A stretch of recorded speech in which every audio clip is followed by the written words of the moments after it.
Club ঘরে ফের আগুন জ্বলেছিল সেদিন। তখন দুপুর 12টা। ওয়ার্কশপের দুজন ছেলে বাদে সবগুলো একজোড়ে দৌড়ালো ক্লাবের দিকে। ওটা তাদের প্রাণের স্থল। রাতে শুধু ঘুমানো হয় বাড়িতে, সকাল থেকে রাত ওখানেই কাত। আজ কিছুদিন পাটোয়ারি বাড়ির নিরাপত্তা বৃদ্ধিতে ওদেরকে এ বাড়ির একতলা ভবনে থাকতে হচ্ছে। হন্য হয়ে লাঠি ছুরি দা নিয়ে ছুটলো সবগুলো। কোনো দিকে খেয়াল নেই, যারা আগুন লাগিয়েছে তাদের রক্ত দিয়ে আগুন নেভানো হবে আজ। দুর্ভাগ্যবশত কাউকেই পেয়েছিল না ওরা। শুধু আগুন জ্বলছে, বহর বাড়ছে। ওয়ার্কশপের দুজন দেখলো তার খানিক পর পলাশ ও মাঝার ঢুকছে। দুজন উঠে কপালে হাত ঠেকিয়ে সালাম দিয়েছিল তড়িঘড়ি। পলাশ এবার বেশ কিছুদিন পর আসলো। আগে প্রায় দিনই তাকে গোডাউনে আসতে দেখা যেত, কিন্তু মাঝার কেন সাথে এসেছে তা জিজ্ঞেস করার সাহস পলাশের কাছে ওদের নেই। রাগ হলো মাঝারকে দেখে, তবু কিছু বলার নেই। পলাশ মানুষ নয়। তাছাড়া ওরা দুজন দুশ্চিন্তায়। জয় ও হামজা ফিরে এই ঘটনার জন্য কি করবে? পৌরসভার জরুরি অধিবেশনে থাকলে হামজাকে কল বা কোনো প্রকার তলব সম্পূর্ণ নিষিদ্ধ। দুশ্চিন্তায় সিটিয়ে ছিল দুজন। পলাশ হেলে দুলে বাড়ির মেইন ফটক পেরিয়ে ভেতরে ঢুকে গেছিল। ক্লাব ঘর এমনিতেই বিরোধী পক্ষের আগের হামলায় ভঙ্গুর হয়ে পড়েছিল। আজকের আগুন পেট্রোল ঢেলে জ্বালানো হয়েছে। দাউ দাউ করে শুধু উপরে উঠছিল। অতগুলো ছেলে মিলেও হিমশিম খেয়ে যাচ্ছিল আগুন নিয়ন্ত্রণে আনতে। সাধারণ লোকজন এসব থেকে দূরে থাকার চেষ্টা করে সব সময়ই। পলাশ গত রাতে জয়কে কল করে একটা প্রস্তাব রাখল। বাপ, আয় একটা ডিসকাশনে যাই। আমার কাঁচামাল বর্ডারে আটকে আছে, দুজনে গিয়ে ছাড়িয়ে নিয়ে আসি। এই ফাঁকে কথা হবে। আপনি কোথায়? এখন জয়পুরহাট। বর্ডারে তো আপনার মাল আসে না। জয়পুরহাট বর্ডারের কাছাকাছিও না তেমন। আর আপনার মাল আসে বন্দরে। তো জয়পুরহাট কি করছেন? একটা কাজে এসেছিলাম। আচ্ছা, তুই আমায় বিশ্বাস করতে পারিস না কেন? আপনি বিশেষ কি? জয় আমি নিজেকেও বিশ্বাস করে না পলাশ ভাই। এত সতর্কতা দিয়ে কি হবে? তুই আমার যা ক্ষতি করেছিস আমি ফুল ড্যামেজ জয়। চাইলেও কিছু করার নেই, অন্তত আপাতত। হো হো করে হাসলো পলাশ। আয়, মালগুলো ছাড়িয়ে আনি। কাকার কেসটা নিয়ে খুব ঝামেলায় আছি, তোকে দরকার। জয় চুপ ছিল। পলাশ জানে জয় কচুর পাতা। 1000 টন পানি ঢাললেও ভিজবে না। চতুরতার ঊর্ধ্বে চলে সে। পলাশ বলল, আমি যদি ক্ষমা করে দিই তোকে? আমি তোর ক্ষতি করেছি, তুই আমার। কাটাকাটি। আমার তোকে দরকার, তোর আমাকে। জয় হাসল। আপনাকে আমার কোনো দরকার নেই তা জানেন আপনি। জয় Aamir has runs on his own distinct strength. আর না আসে আপনার কাছে ক্ষমা প্রার্থী। এত নাটক করবেন না আমার সাথে। ঘুরতে যায় না বহুদিন, এই ফাঁকে ঘুরতে আসছি। এর বেশি কিছু না। জয় জানতো না পরিস্থিতি এমন হবে। সে বাড়িতে যে কড়া পাহারা বসিয়েছে, তার উপর হামজা ভাই তো জেলাতেই থাকছে। হামজাও বলল, গিয়ে ঘুরে আয় একবার। বিট্রে হলেও আছি আমি সামলাতে। অন্তু থাকলে পলাশ ও মাঝার হয়তো তার হাতে বলি হয়ে যেত আজ। পরিস্থিতি ঠিক তরুকে একলা করে ছেড়ে দিয়েছিল সেদিন দুজন রাক্ষসের হাতে। দুর্বল তরু মানসিকভাবেও দুর্বল, পেরে ওঠেনি। তরুর ওড়না খুলে এক প্রান্ত ছিঁড়ে সেটা তরুর মুখে গুঁজে দিয়েছিল পলাশ। গোঙানির আওয়াজটুকুও বের হয়নি গলা থেকে। মাঝারকে তরুর দিকে ঠেলে দিয়ে সে সোফায় বসল, যেমনটা নাটকের দর্শকেরা মঞ্চের সম্মুখে বসে। তরুর চোখের কাতরতায় পলাশ নিজের সবকিছু হারানোর যন্ত্রণার একটু একটু মূল্য ফেরত পেয়েছে। যা সে জয়ের বউয়ের সাথে করতে পারেনি, সেই অতৃপ্ততাটুকুও পূরণ করেছে। অন্তুকে জয় ছাড়িয়ে এনেছিল তাকে অপমান করে, সেই শত্রুকেও শোষণ করে নিল। এরপর গেল সে তরুর শেষ সময়। বিশাল পাটোয়ারি বাড়ির মাঝ মেঝেতে নরক নেমেছিল সেদিন। তরুর ছিন্ন ভিন্ন দেহটা বেহুশ হয়ে পড়ে আছে তখন। প্যান্টের চেন লাগিয়ে তৃপ্ত মুখে পলাশের পাশে এসে ধপ করে বসল মাঝার। পলাশ পিঠ চাপড়ে হাসল, নীরবে সাববাসী জানালো মাঝারের পুরুষত্বকে। অজ্ঞান তরুকে তোলা দরকার। এমনিতেই মুখে কাপড় গোঁজা থাকায় চিৎকার শোনা যাচ্ছিল না। পলাশ খুব অসন্তুষ্ট তাতে। আবার যদি বেহুশ হয়ে থাকে? হলো। পানি ছেটালো মুখে। শরীরে হাত দেওয়া যাচ্ছিল না। জ্বরে চিরচির করে পুড়ছে যেন ছোট্ট নাজুক দেহটা। তরুর শ্বাসের গতি তখন খুব ধীর। চোখ খুলতে পারছিল না ঠিক মতো। চোখ বুজে খুব ধীরে শ্বাস টেনে নেবার চেষ্টা করছিল। শরীরের বিভিন্ন স্থানে আঁচড় খামচানিতে চামড়া খসে গেছে। চোখের কোণা দিয়ে টসটসে গরম নোনা জল টুপ টুপ করে কয়েক ফোঁটা মেঝেতে পড়ল। তরু পলাশকে চোখের ইশারায় সাবধান করার চেষ্টা করল। জয় আমির তোকে ছাড়বে না রে। একটু চিন্তা কর। আমি তোর ভালোর জন্য বলছি। শোন, একটু সময় দে আমায়। ওই লোকটাকে কথা দিয়েছি আমি, ফিরলে সুজির হালুয়া বের করে দেব। এই শেষ কর্তব্যটুকু করতে দে। ওর আর কেউ নেই রে। আমি না দিলে কেউ দেবে না। খাবেও না আর। বড় বেপরোয়া, বেখেয়ালি লোক সে। একটু সময় দে। শেষ মুহূর্তে তরু হেসেছিল। জয় ঝুঁকে বসে মাথায় হাত বুলিয়ে দিচ্ছে। গলার শিকলের মতো দেখতে চেইনটার লকেটে ঝুলন্ত লেটারটা তরুর শরীর ছুঁয়ে যাচ্ছে। তরু অনুভব করল জয় কি কাঁদছে? তরুর যন্ত্রণায় বুঝি? ছি, একটুও ভালো লাগছিল না দেখতে জয়কে। জয় আমিরকে হাস্যরত সুন্দর দেখায়। ওই কঠিন অবয়বের মুখে মলিনতা একটুও সাজে না। ঠোঁটের কোণে দুষ্টু রসিক হাসি আর চটাভ্রুর নিচে পড়া গভীর চোখ দুটোয় জীবনের ক্লান্তির সংমিশ্রণ বড় মানায়। তরু শেষবার দেখল তার জয়কে। জয় চেয়ে আছে।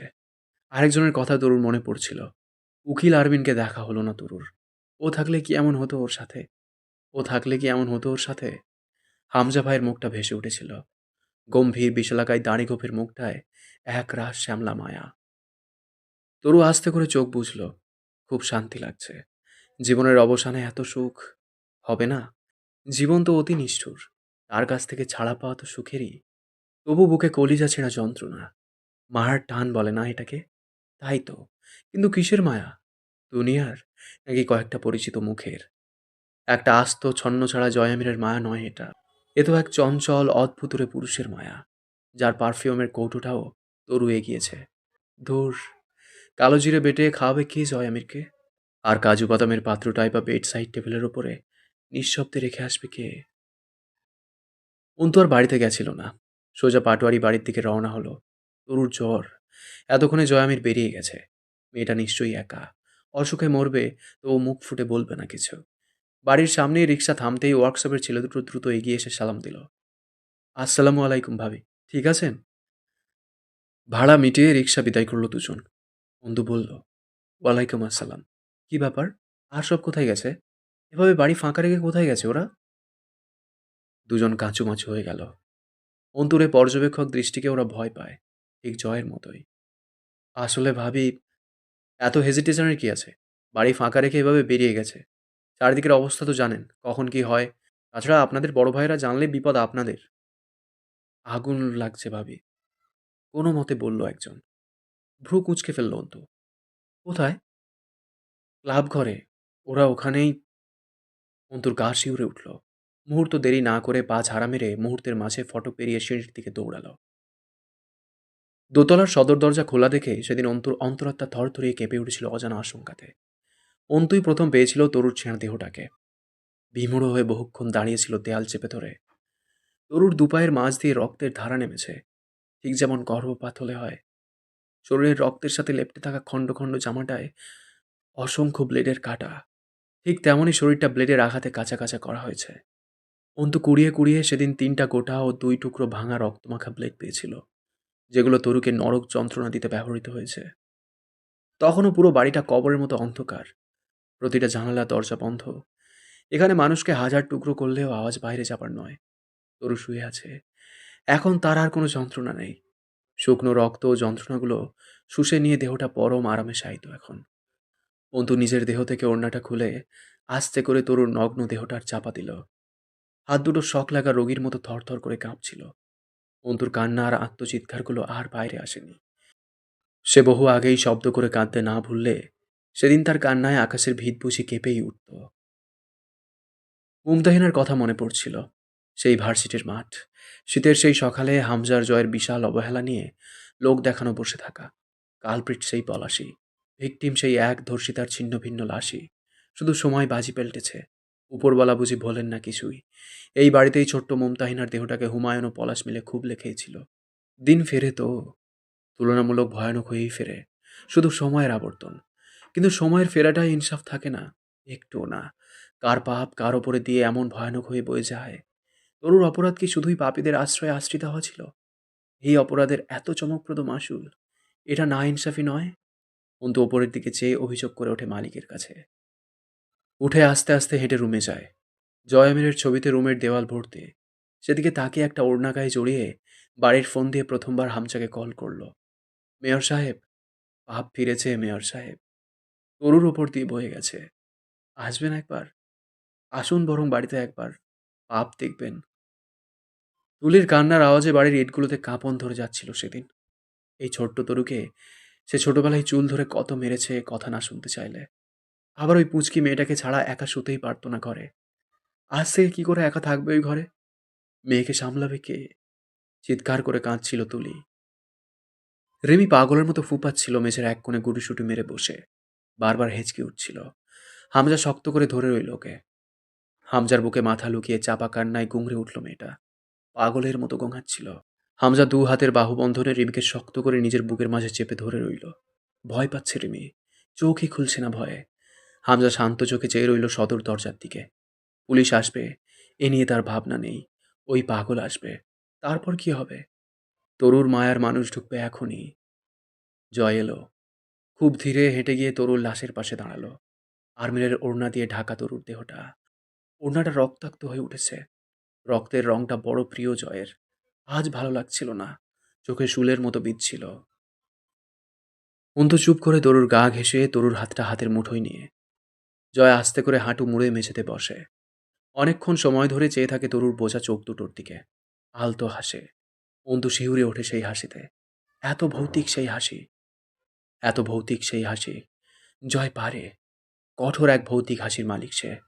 সেই হাসিতে কি থাকে তা বলা মুশকিল। তবু আনমনে কিভাবে যেন হাসতে পারে এই লোক। চোখের শিরা উপশিরা রক্তিম লাল। স্বচ্ছ পানির দানা ভাসছিল। সেই চোখ মেলে চেয়ে জয় শুধুই হেসেছিল নিঃশব্দে। তরুর মুখের উপর অল্প ঝুঁকে পড়ে বলেছিল, তুই জয় আমিরকে ক্ষমা করিস না তরু।